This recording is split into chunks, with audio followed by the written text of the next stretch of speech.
In this lecture, we're adding some walls, we're adding some collisions so that our player can bump into our walls and bump into the objects, and we're talking about collision. Let's get started. Let's start by clicking on play and figuring out how large we want our play area so that the player has a good challenge. What I'm going to do in my game is have the player start down the bottom left somewhere and then have to go through some obstacles, dodge some things, and then make their way through stuff and get to the very end up there. I think what I've got at the moment is an okay size. If we make it too much bigger, then we have to put too much stuff in it, and we have big open spaces, which is not the sort of game I'm going for. So I think it's okay. Just so you can see, my ground plane is of scale 3.2. I'm just going to make this a nice tidy 3.5. Don't have to do that, but I kind of like tidy numbers if I can type properly. And actually, I always update the Y value on my planes, just so I've got a nice neat 3.5, 3.5, 3.5, but the Y value does nothing because it's a plane. It doesn't actually get any thickness to it. And the next thing we want to do is to have some boundaries so that when the player gets to the edge, they can't just go bloop and fall off the world. At the moment, we don't have the ability to fall off the world or to go into other stuff, but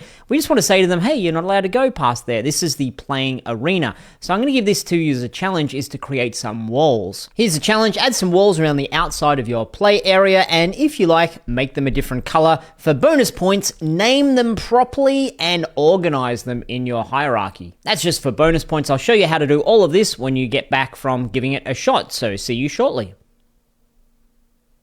Okay, I could just take these things and modify them into walls, but I think I want them in there just to be obstacles in the world. Maybe I need to squash them a little bit so they're not taking up so much of the camera, but I'll just move them out of the way a tiny bit for now. They're all called cube at the moment, which is not so good. I'm going to click on cube and rename it as obstacle, and I'll do the same for these others, just obstacle 2. Doesn't really matter how you name these, but for me, it's just tidying it up. Now for our walls, I could either add a new object or I could duplicate these ones. I'm going to be a little bit lazy and just click on obstacle 3 and hit Control D to duplicate, move to the side. I'll rename this to be wall 1. Actually, I'll just call it wall for now, and then I'm going to be duplicating it and it will automatically do the numbers. I'll show you that in a moment. You probably discovered that already if you did this as a challenge. And a little bit of scaling, hit R, scale down that away, scale up this away, move into the middle. Okay, so I'm just going to scale and position. I'll speed this up a little bit so you don't have to watch every single finessing of it. And to be clear, it doesn't matter if it goes over the edge or if it goes under the world. It just needs to make sure that it is touching the ground plane. We don't have any gap. Like this here wouldn't be so good because you could fall down in that gap. And likewise, that there probably might be okay, but we don't want to have any gaps like that. We want to have it touching like this. So that's wall. I'm going to Control D to duplicate. I will move that all the way over the other side. That's an easy one. Kind of get that one for free. Control D one more time. Hit E to rotate. Rotate while holding down Control to make it nice and square. W. Move. Okay, I'll just throw these down nice and quick. Duplicate and move over to the other side. I'm going to click back on my assets folder, materials. Within here, right click, create material. I'll call this blue. It's going to be a dark kind of blue. I'll drag this onto one of my walls just there. And you can see it's changed it to white. That just helps me see it within the scene when I'm changing my color. Make it a darkish blue kind of thing like that. Looks lovely. And once again, I'll just drop the smoothness all the way down so that it doesn't have any shiny on it. Drag that material over my other walls, either in the scene or in my hierarchy. Now, I was also talking about organizing things. Oh, I've got a gap here. Hang on a minute. That's not done so well. Close the gap. There we go. I mentioned organizing. This was one of those bonus point things that I haven't shown you yet, but here we go. I'm going to right-click, create empty. That's an empty game object. It has nothing in it. It's got no other components except for just a transform. So I'm going to put that in the world, and I'm going to name it environment. And then before I do the next step, I'm going to go over to the transform, right click and reset, just so that this grouping game object that's empty sits right in the middle of the world. Doesn't really matter if it happens to sit over there, but I just like to have them right in the middle. I know exactly where it's located. I'm going to there highlight from all of my obstacles and walls. I'm holding shift, click on all of them, and then drag them on top of environment, which means they are now grouped in a way that environment is the parent and all these objects are the children, and I can just hit the triangle rolly thing and then hide them all in my hierarchy, and that makes my hierarchy more neat and tidy. Now, if I click on play, give myself a little bit more game window here, when I run over to these walls, zoom, I go straight through them. Why is that? Well, let's have a conversation about colliders, and I love colliders. They're an absolute fundamental aspect of game development. Click on my player. We'll have a look at our player. You can see here, what does our player have on it as components? It's got a mesh renderer that allows us to see the box or the mesh that's around it. If I turn that on and off, you can see there it is. It also has a box collider. Now, I'll just turn off the mesh renderer so we can see the box collider more clearly. You can see this green outline is our collider. And collider is the first step we need in terms of making collision happen. The clue is in the name. It's a collider. However, at least one of the objects that's bumping into each other needs to understand about physics. And the way we have things understand about physics is by adding another component. So let's go click Add Component. I'm going to search for rigid body. The rigid body is the mass, the body, the substance, if you will, that the physics system understands and knows about. And you can see it's got things like mass and drag and angular drag, and it's got gravity as well. Let me just quickly show you. Now that we've added a rigid body, if I drag this up into the air, click on play, bloop, it drops back down to the world because it has gravity on it. And the reason it stops when it gets to the ground plane, just clicking on the ground plane here, is the ground plane has a collider. And the collider says, oh, the rigid body needs to stop. Thou shalt not pass. Now, I want my game object to sit just a little bit above the ground.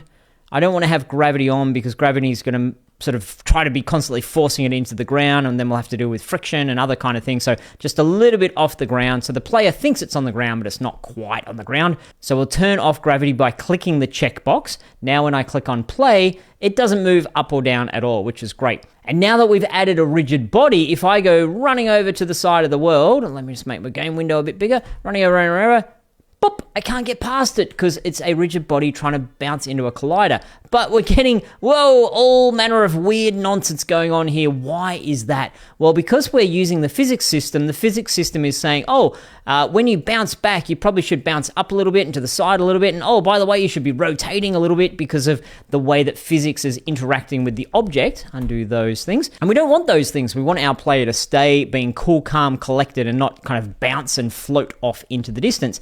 And the way we need to do that is by add some constraints. So the rigid body that's on the player, open up constraints, and you can see we've got the option to freeze certain positions and certain rotations. Now, a little micro challenge for you. Why don't you go ahead and see if you can figure out which of those things we need to freeze. Okay, dramatic pause once again for you to have a time to pause the video and figure that out. I'm going to freeze all of the rotation because I don't want any of that sort of stuff going on or any of this sort of stuff going on. That is not needed at all in the game that we're making.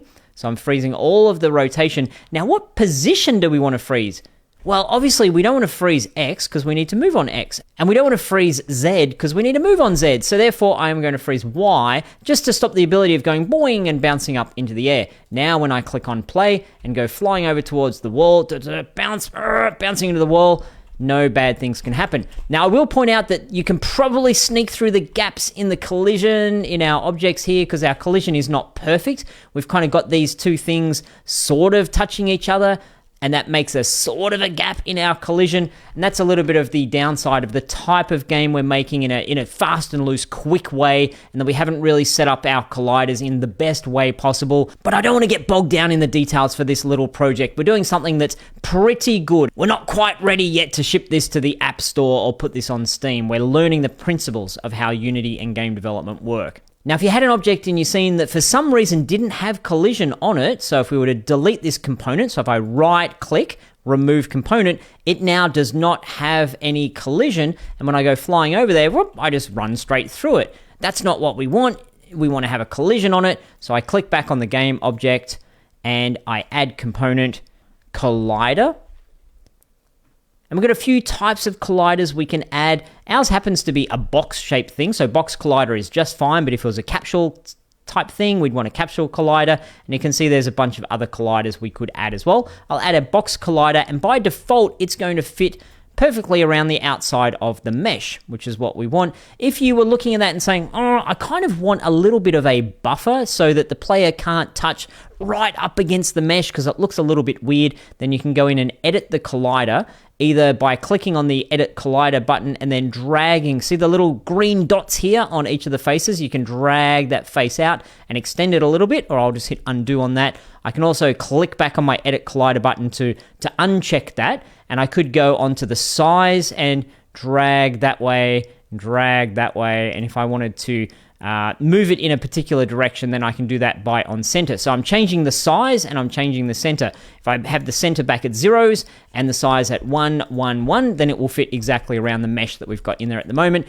And the cool thing is, if I'm selected on this particular game object and I hit R to scale, it will scale the mesh and the collider together, which is pretty neat. There's one more scenario that we're not going to use just yet, but I want to show you for completeness in case you're wondering. There's sometimes in our game where we might say, you know what, I want to create this box so that when the player does pass through it, something happens in the game. I want it to be invisible, so the player doesn't even know it's there. It's just when they walk around the door and they run through this box, something happens.